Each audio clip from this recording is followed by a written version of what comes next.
Well, so I suppose there are two sort of key comparisons. There's sort of Scotland versus the world, and then there's Scotland within the UK. So perhaps starting with the first one, Scotland is very similar, I suppose, to the rest of the UK in that there is very little district heating. There have been a history of attempts to develop district heating that have never really amounted to very much.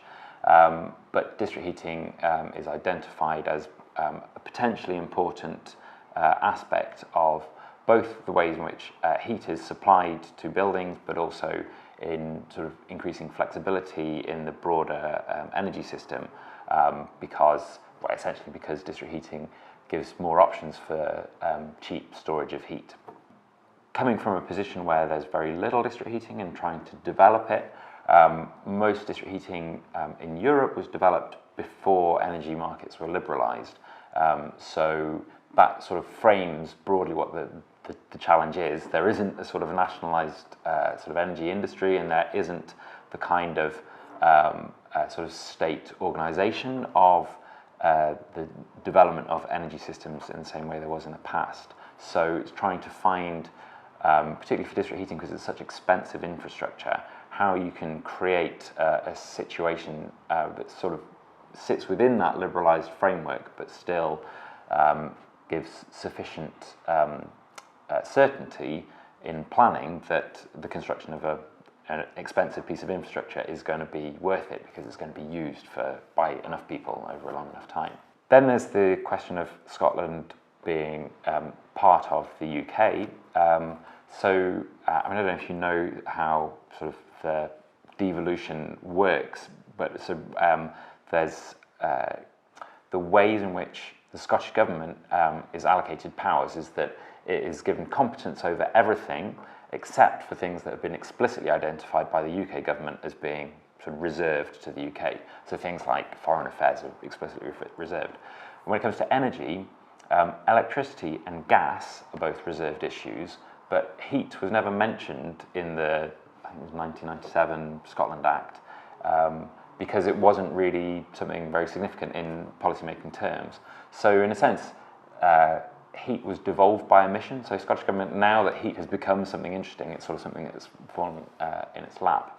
But it also means that there are some sort of difficulties because it would be easier to develop policy on heat if you were also able to control what's happening in electricity and gas because of these sort of interactions across them. So it's quite an interesting sort of position for Scotland to be in. There are slightly different approaches being taken to the development of district heating in the UK and Scotland. So there's an ambition to develop district heating sort of both within the UK government and in the Scottish government.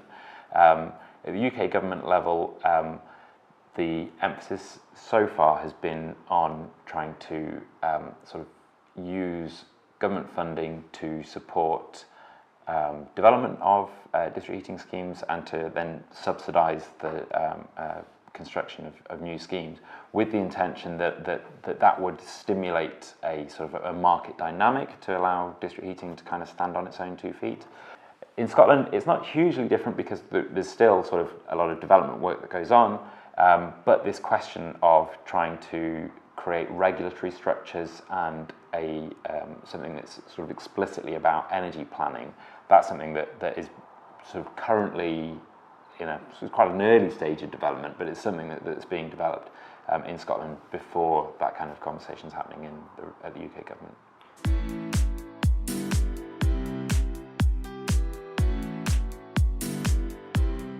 So far, the way that we've been developing district heating has been sort of focused on very sort of niche opportunities. So the University of Edinburgh has 4 district heating schemes because the university owns lots of buildings and it can sort of organise connecting up all of these buildings.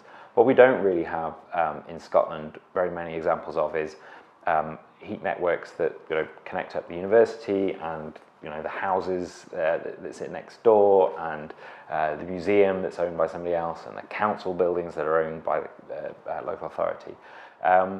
So that means that it's been quite restricted where district heating has sort of entered the domestic setting, and it's mainly in social housing.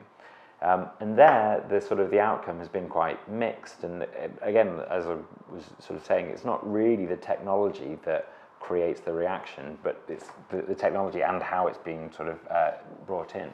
So the example that's sort of, if you get into district heating, it's become very famous and very familiar, is Aberdeen Heat and Power, because it was a very successful programme of a local authority installing a heat network, or a series of heat networks, to supply social housing tenants in these high-rise flats.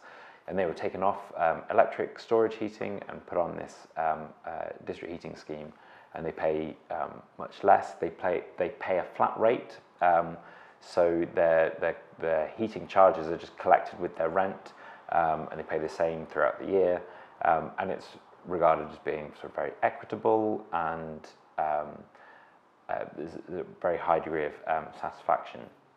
Then there's another scheme that we've done a fair bit of research in, so we've sort of gone around this housing estate in Glasgow called the Wynford Estate, interviewing people there, and the district heating scheme that was put in was quite a different model. So the Aberdeen Heat and Power scheme is a company that is set up by the local authority, so it's a sort of publicly owned company. In the Wynford Estate, the heat network was sort of developed under a concession by SSE, which is one of the big 6 energy companies. Through our interviews, I think the balance of opinion of people who had the system installed was that they were sort of in favour of it, that they perceived that they were living in much warmer accommodation because of the district heating, and that they were paying about the same or less than they had been paying before. But there were also some people who objected to the scheme and thought they were paying a lot more than they had been before, and created a sort of I don't want to overstate its significance, but there was a sort of a small kind of protest group. And I think part of their dissatisfaction, or one of the kind of outlets that they found for that, was that they were concerned that there was this sort of profit-making company, and that led them to sort of think that, make a connection that they thought they were paying more than they ought to be paying, and this company's making a profit out of them. I mean, nobody really, because it's commercially confidential, the company may well be making a loss on the scheme, but nonetheless, it's the perception of sort of profit in energy, which is quite acute in the ways in which sort of energy is debated generally in UK politics.